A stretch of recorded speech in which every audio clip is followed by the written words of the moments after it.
Attorney General Paxton, please rise.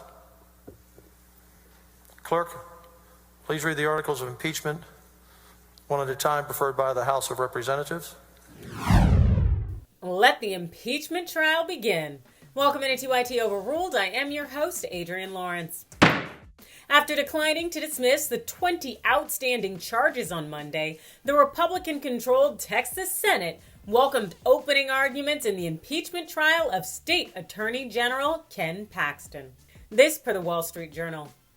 Paxton has been suspended as Attorney General since May, when the state's House of Representatives voted to impeach him over allegations he commandeered the state's law enforcement powers to help a donor and financially embattled real estate investor facing federal investigation.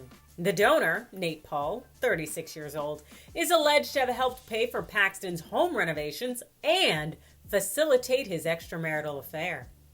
Paxton had sought to dismiss the 20 articles of impeachment against him, arguing that there was insufficient evidence to support them. But of course, his efforts were to no avail, as there was a bipartisan push in the Lone Star State to hold Paxton accountable.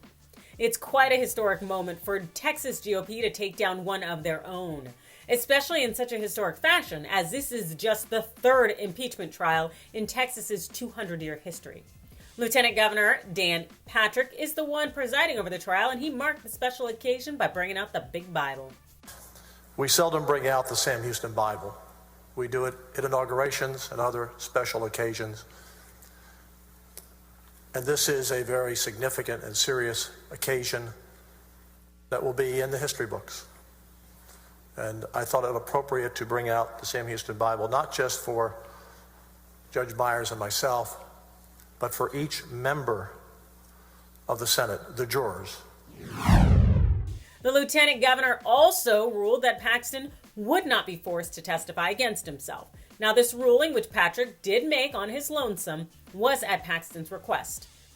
While the Fifth Amendment right against self-incrimination is reserved for criminal trials, and this isn't one of those, Patrick may have wanted for Paxton not to be in a position where he would actually incriminate himself and then possibly be held criminally liable.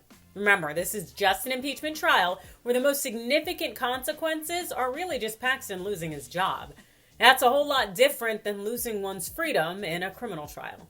And familiar with facing civil, criminal, and impeachment consequences, as well as former President Donald Trump, who made sure to voice his support for Paxton, loved Texas, won it twice in a landslide, and watched as many other friends, including Ken Paxton, came along with me. Hopefully, Republicans in the Texas House will agree that this is a very unfair process that should not be allowed to happen or proceed. I will fight you if it does.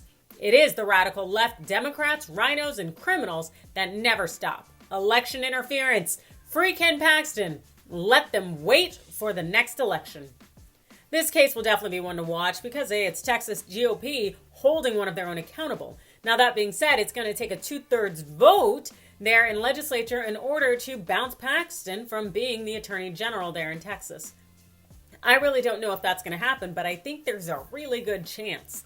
But you let me know your thoughts in the comments below. Hit those like and follow buttons, and thanks for watching.